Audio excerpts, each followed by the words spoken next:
Glasser here, and welcome to Minding Your Mental Health. I'm here with my co-host, Rob Glasser. He's also my son, and we talk about the topics that shape mental health today. We teach the importance of inclusion. We share why we should be kind. We share all sorts of stuff because we love doing this. And so whether you're here live or on replay, let us know where you are tuning in. Put it into the comments. So today, Rob, we're talking about routines, right? And why they matter, why they're so important. Well, And why routines don't have to be routine. there you go. I like that. Routines do not have to be routine. Okay, we'll explore that. One of the things that I do, and we're going to start right off because I do a morning routine. And my morning routine started out first by a gentleman by the name of Hal Elrod and his book, The Miracle Morning.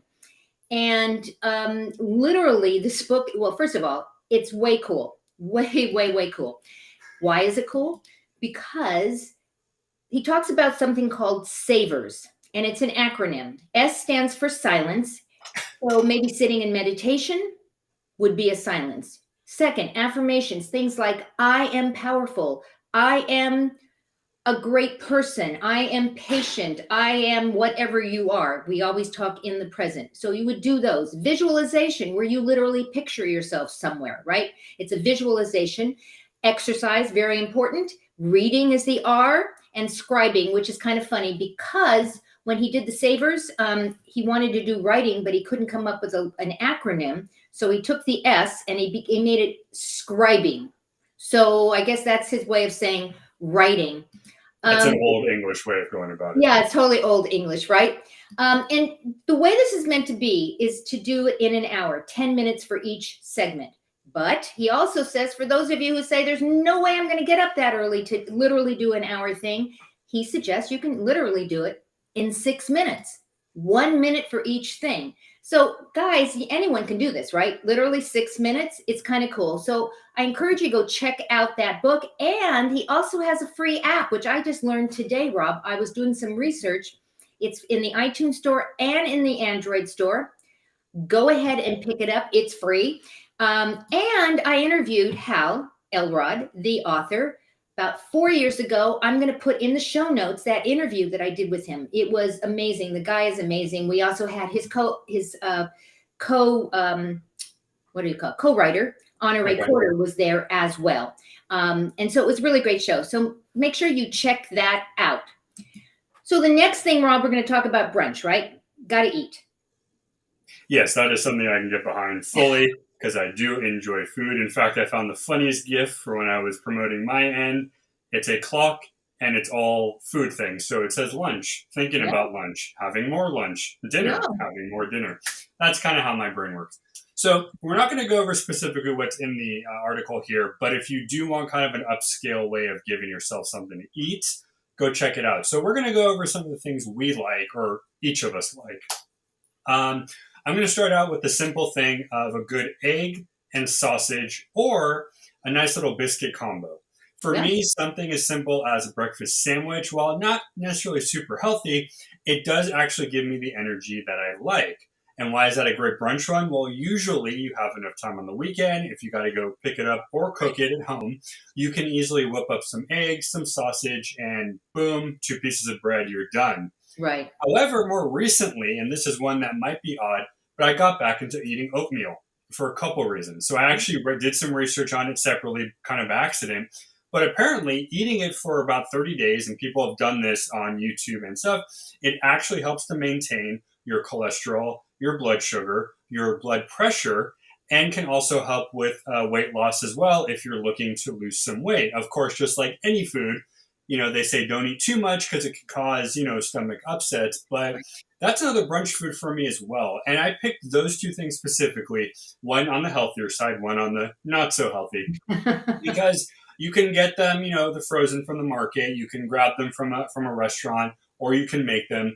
But they're all very homey and very quick and easy to make. And usually brunch, and I don't know what brunch means to you, but for me, it's just taking a few extra minutes to just savor the food you're eating. During the week, we don't turn the TV on or anything until we're done with breakfast. So we spend breakfast eating breakfast. She's got to be on her phone for work. But on the weekend, when she's not working, we spend a few extra minutes eating. And Right. that's just kind of a way to enjoy the moment together and just kind of enjoy what you're eating. So, before you pick yours, what does brunch mean to you? Is it kind of a similar idea? Well, first of all, the word brunch, as I'm sure we all know, is a combination of lunch and breakfast. That's where the word brunch comes, right? And brunches Yes, can be at any time during the day. It's just whenever you get up on a Sunday morning, maybe, or a weekend. That's when we tend to have brunch is on the weekend. Especially what you just said. If you have extra time, there's no way I have time during the week, as do you, to be able to sit down and do it like a full course meal. It's not going exactly. to happen. In my case, though, weekend time is the time that I make waffles. And the reason why I make waffles is, well, before they're delicious, but I always make extra waffles because I like to create my own frozen waffles instead of Okay. going and getting Lego from the freezer department at the market. I literally, or Egos, not Legos. Legos are the It's Lego my ego. So Lego you were my on the right. Eggo. Okay. I make a bunch of extra ones. I break them into quarters and then we toast them. And so we literally can spread brunch out during the week. So that's kind of cool. And then That's the neat. second thing that I like for brunch is eggs, just like you. And not only do I like eggs, I make eggs for the dog. So the dog, that's his treat on the weekends. He loves scrambled eggs. So he has brunch too. He eats better than many probably do. Absolutely.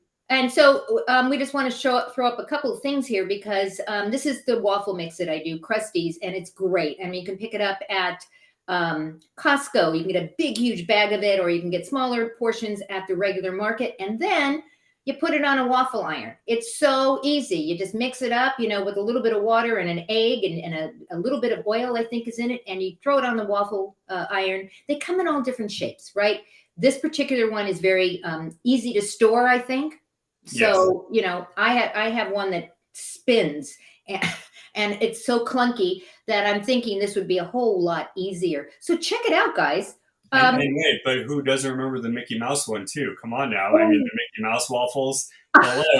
We should that's have put right. that on the screen. I didn't even think about that one. Oh my gosh, that is But so right. Okay, well, I that's mean, come on now. If you want to have a waffle, why not have it shaped like Mickey Mouse? I mean, exactly why. And put some chocolate chips in it, and let's make dessert because uh, waffles, right? Let's whipped cream, strawberries, all that stuff. And the other thing that I like to do on the weekends is and actually I do it all week long, is my Keurig coffee maker. It makes cappuccinos, it makes lattes, and every single morning. And sometimes, these go on sale. So you want to keep your eyes open and see when they Yeah. come on sale, but it's all in one. So I literally create my steam milk and my espresso, and I have a cappuccino every morning. I know that Krista does tea, right? Or you both do Yeah, tea. so we have, I don't know if we have this one, but we have a similar one. And you can either use the pods that come with it or just the standard tea you can pick up online or at the market. And you can do hot, you can do cold. She got herself a set of tea mugs, like coffee mugs that stand next to it. But yeah, you can do a lot of it with it. And when I do actually feel like drinking something, a good cup of tea, like green tea, something like that, is pretty good. So I agree. I like that thing a lot. I'm not a coffee, but I definitely think it's good for anybody who wants an instant thing because you can do hot Hot chocolate too. chocolate. I do hot chocolate in there as well. There you go. And I do steamed milk and put that into my hot chocolate. Oh, So, okay. So, yeah. So I can see your brain ticking, Rob. You're literally going, oh, that might I'm gonna make me some Starbucks style hot chocolate at home and be not spend egg, $7 at No, I love you, exactly. Starbucks. You're cool. Uh, No, Ex- but really, I think a good, and again, it's something I was going to bring because with the book you're talking about too, is that really, because I know we were talking before what my thoughts on his stuff too were, and this is no offense to anybody who does this, but really, I think it's less of a listening to somebody else doing it, but picking what you want to do. Your routine is yours, and no matter what somebody tells me, even when I, meditate. I never necessarily watch the whole thing. Do I do it? I might be writing something down. I might be doing something. So for me, meditation could be doing a chore, but doing it while listening to some nice classical music in the back. So again, this is never mean to anybody doing it, and everybody's doing this for their profession, which is great. But I always want to be clear that when we do talk about it, you're really making it what you're doing. And just like with the machines you're using, you use yours for coffee, someone can use it for something exactly. else. But that's kind of the point of today, guys. It's talking about how things that, just because somebody says do it this way, No, you don't have to. You do you. You do You you. exactly. We're giving you suggestions of things that we have tested, we have tried, and we like. But again, you do you. You may look at this and say, ugh, I don't like any of this. Exactly. Exactly. No, I just thought to throw that out there because that was a good thing to share. That sometimes you just get bogged down with listening to everything, Right. and even like me, when we do the videos, I'll be like, "Hey, I'm not the know-it-all on this stuff. I'm just sharing you what I know. So you can Right. listen to me or Right. not, but I just want to speak, what I, Right. And the you know, thing is, we talk about the coffee, and you made a mention you don't have to go to Starbucks and get your $8, coffee. But our next article that you're going to talk about, in fact, suggests you go to. it kind of goes against what I just said. But yeah, so anybody who's a fan of Gilmore Girls and remembers that show, well, you'll remember Rory Gilmore doing her thing at the coffee shop, studying. There's memes about it, all this stuff. There's actually a meditation of her, and you follow her while you meditate. It's a really weird. I don't understand it, but Krista would understand because she loves that show. But she was onto something because apparently coffee shops are a great way to study, some of which are physical reasons, some of which, well, you might not have thought about. So, number one, access to free Wi Fi. And something that we talk about off screen all the time, and sure everybody does, is the cost of crap today. Things are going this way instead of this way. So, picking up some free Wi Fi once in a while is great. Now, be careful. Free Wi-Fi does like to let in people that you don't initially want on your network. So, Right, right, because the just a internet little. is an open internet, right? It's an open internet. So while it might be free, Be may not careful. be yeah, Be careful. may not be the safest there. But Right. free Wi-Fi generally is great, and places like Starbucks, I think even Coffee Bean does it now, will allow you to hop on their Wi-Fi and write and do whatever you got to do. And again, these are things you can do whether you're working or you're a student at a school. Right. Number two, it apparently maximizes your efficiency. Why? Because, well, you're not just doing that. You're drinking your drink, you're having something to eat, you're kind of getting everything done at once. And when you're getting your energy from your croissant or your muffin, you become more efficient to it. When you're at home, at least for me, you tend to kind of get distracted because I have so many things behind me that are Right. just too cute and I want to touch. So when I'm somewhere else and the distractions are gone, I think you'd agree, more Yeah. efficient. And the other thing is that you're not the only one in that coffee shop doing this. There are lots Ah, of other people that are going to the coffee shops, first of all, because even though they work from home, they don't want to be alone and they want to be amongst other hmm, people. And so they go over to these coffee shops. And the other thing you didn't mention is you can plug into their electricity too. So, these free are all. electric, baby. I mean, Panera is another one of those places that people go and sit, and in fact, they encourage it. They'll give you, I think they have some deals, coffee for the day kind of thing, where you set up Oh, okay. shop. I used to hold meetings at Panera because I didn't want people coming to my house, right? So we would go do that. So that's great. I love Makes coffee sense. shops. That makes a lot of sense. I did not know they did that, but that is kind Yeah, of cool. Along the lines of efficiency, motivation is a problem. As they say, when you're sitting in your pajamas, you just don't want to do anything, right? Because you're in your pajamas. But the fact that you had to get dressed, leave your house, and go down there, you just spent about 15 minutes getting there. You probably want to make it worth your while. So the exactly. motivation there to you is not only is it beneficial that you're getting work done or Right. that you actually moved and hey, maybe you got some exercise too, but you are motivated to work to make your drive or your walk, depending on how close you are to your shops, Right. worth your entire while. When you talked about how Panera encourages, I kind of remember at schools like CSUN and other colleges, they did the same thing too. Like they wanted you to go to the library, they wanted you to go to the food area, they wanted you to do stuff to kind of get out of your element and do the Right. things. Right. They Right. didn't directly tell you, and you Right. didn't really get anything for it, but they made teachers I remember would say, hey, if you don't want to do it in your dorm, go to the library, go to the Right. restaurant, go to the whatever. And not as much as me doing it, but when I was venturing through campus, you would look around and you would see clumps of people sitting for what I'm assuming was doing work. I don't know what they were doing, but they were out and about doing their stuff on their laptops, reading, doing whatever. So the motivation is there when you realize that you just put effort that you didn't want to make. You're like, well, I might as well make the best of it. Let's do some work with Right. it. Right. And again, Rob, I'm going to go back to, All of this, when you work with other people or you're surrounded by other people, it makes us feel better. It just makes you feel as part of a community rather than you're locked in your room somewhere. And I mean, I make the choice to work remote, and so do you. You make the choice to work remote. Very hardcore. But what happens is all of us who work remote, and I'm sure, and I'd love to hear from our audience, when you work remote and you're sitting in your office or in your kitchen or in your bedroom in that little nook or wherever you have your desk, and you're the only one there, sometimes it gets very lonely. And so you want to get up, walk around, and maybe go off to the coffee shop or the restaurant. Maybe not. Maybe you don't want to, and maybe not me either. But every so often, I will do it. I will do it. But that's also because we both like our offices, Rob. We both like the space that we work in. That is true. Right. And so if you are sitting in a space that you don't like, but you are working from home, maybe you're a solopreneur or an entrepreneur or whatever you are, it's a great way to get out and meet other people and network. Who knows who you might meet? There you go. So I'm just going to do one more off of this before we go, because that actually is a great segue to our second one. But the last one I'm going to bring up is the background noise. So a lot of the times coffee shops, places like Panera, will kind of have on general music. Now, I don't know if you know, I'm sure you do, or those out there. That's part of how they get you to come. So I don't know, the color of the building, the style of it. The reason why McDonald's M is yellow is because somebody down the line noticed that yellow made you buy. And happy. And happy. So that's why the M is such a bright neon yellow. So background noise is great. Now, one could say you could do that at home as well. And personally for me, because I am very picky on my music choices, I'm happy to put on my Pandora, my Spotify, whatever, and play something there.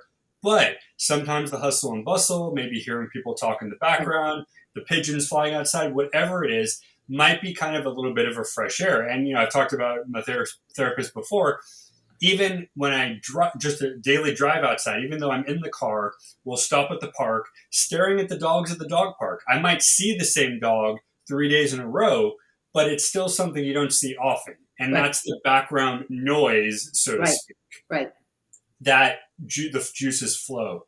But I really wanted to jump into the last part here, which is the desk. And we've been waiting to this for a while. So as you mentioned, office setup is super important, not just for reliability and usage, but you got to make it fun and cozy. And of course, I think mine is the best. That's my personal opinion. I'm biased. Rob, you have the best background. Oh, there you go. I guess I'm not as biased as I thought. I'm going to make you bigger so everyone can see it. Oh, there you go. Okay, so these are actually, when I did have my bookstore, these were from the bookstore. And these are very hardy bookshelves. I picked it up from a Pier 1 style store that was right next to me, actually. These things had moved with me multiple times, a couple of nicks and scrapes, but these things hold up well. So that was the first thing that I wanted. I wanted something in my office that would hold all of my goodies, right? Secondarily, most of my posters are out of view. However, I did get this one right here that I thought was really cool. I got it off of Amazon, and I wanted something colorful to break up the black. Lastly, obviously I like my little toys and stuff like that, but, it's a bookshelf. You put books on it. So you can see we have some of my classics like H.P. Lovecraft and Dante Alighieri. We have some of my Stephen King. And then, of course, we've got some of my Star Wars and Pokemon on the other end as well. It ranges from novels to comics to how to draw. This is actually, Krista got this for me for birthday. Super cool. You basically get to draw the Pokemon and all that. But that's what I wanted for my space.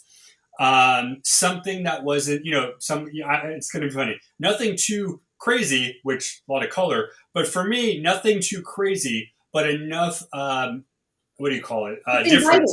It's totally inviting. You can't wait to go into your office in the day, right? Exactly. I literally come in here more often now than I did before because of the way I set up the office. So yeah, it's I love it there. Now you went the whole different way. You're kind of the minimal. Right. What you're looking at here, Rob, is a business setup. Okay. And there are podcasters out there that are on camera all the time, and I'm on camera all the time. So I'm in an office. I don't have that backdrop. But I'm rapidly moving into something new, and that is, and I'm not going to open it up. We were laughing about this earlier. This is a newer green screen, and I'm literally going to place it across the back and then put a picture as if I'm sitting in a coffee shop or sitting on an airplane or sitting wherever I'm sitting. And that's what's called a green screen. So I have that. And I also have office stuff. So I have my iPad, which sits on a little stand over here, and I use it for some of my shows. That's why it's there. I also have a desk pad that it's messy under there that I keep all of my this is where I do my writing, and I have several journals here that I write in because we all know that I love journals, and I have note cards. And then I also have, and I'm going to pick it up, I don't think it'll make a difference, so I use an external microphone. Oh, okay. Yeah, I've seen that before. A couple of my other hosts have done that with the external. Yeah, I think it just disconnected me. Okay. I can hear you well. Yeah, it just turned off the one that was on here. Anyways, but it's an external mic. And the reason why I use it is that because of when you're doing podcasts, sometimes noise bounces off the screen, and this way the computer doesn't get confused. I also have a webcam. I also have a ring light that's above me, or actually above me that way, and lighting on either side as well. So my office is more like a studio. It's a studio that has some workable things over here. What kind of office space do you guys work in? What does your office look like? Let us know. Put it in the chat. We'd love to hear how you work. We'd love to hear what your morning routine is or your afternoon routine. I know, Rob, you have routines in the late afternoon or the afternoon as well in the morning. You have routines for everything, right? Pretty much, yeah. I know exactly what I'm doing at almost every point of my day. And that works for you, right? That totally works. Yeah, it does. And again, and this goes back to what I said before about the books that people write. It really and again, it's not necessarily me ranting or raving, but it's just the more I watch, the less I actually care about what they're saying because they are showing it from the perspective that they've done. And that's great. And I have no problem with them doing that. What I'm learning daily is, okay, that's nice. Let me do me and do how I do it. So for instance, everybody recommends exercising. I don't do what they do exercising. I do it the way I do it. Why? Because really it's the only way that works for me right now. So it's less of a punch in the gut to the people doing it and more of a you do you. Let me do as I do. So that's one reason why, when somebody says, hey, go, check it out. I go, thank you, but no thank you, politely, because, I have, as you said, I have my routine down. I know what I'm doing. And if I need a question answered or if I need an idea, hop on Google, hop on YouTube, go, all right, what does this person do for this? Oh, interesting. Or, let's try something else. So really, it's that's a good point, thing. Rob. That's a good point, and because you research on YouTube and you find those things, and yes, I learn a lot of things that either I don't care for or I do care for, but I definitely know the difference now, and I know, okay, this is great. And even the stuff I don't like, I'll just end it here. Doesn't mean that they're bad video. They're actually great videos. I just can come out of it and go, that's great video. Not going to use it, but good on you for doing that because that's very important to talk about. Generally. And also, all you need is to get one little nugget, right? You can watch an entire video and just learn one thing, and the rest of it is like, I don't even know why they were talking. That one, right? Perfect. That one thing. But sometimes it's worth it just for that one thing. So we want to remind you guys to go, pick up this book. This is a great book. Again, just a choice on how to do. If you don't know how to create a morning routine, this will help you. Also, if you're into making waffles on the weekend, go check this waffle out and check out the actual waffle mix. Or maybe if you're nice, she'll send you some waffles. And maybe if you're nice, I'll send you some waffles. And then, of course, the Keurig K Cafe single serve K-Cup. That's a mouthful. This is fun. Even if you don't drink coffee, you can always make tea or hot chocolate. Let us know what your favorites are. We would love to hear from you. And as we always do at the very end, I just want to give you some resources because I can. And that means that we're going to just give you some resources. If you are struggling right now, you can check out the National Institute of Mental Health. You can also go to NAMI, which is the National Alliance on Mental Illness. And finally, 988, which is a number that is all over. And if you call that number and you need some help, they will direct you to where you can get that help. Any last minute thoughts, Rob? Hopefully you guys enjoyed, and hopefully you enjoy the more open candor that we have, because honestly, I think it's more refreshing and it's time for us to share more from what we feel and not just kind of give you the facts. And you know what I mean? Like, Absolutely. Absolutely. So go out, give somebody an awesome day. Rob, we'll see you next time. We'll see everybody else next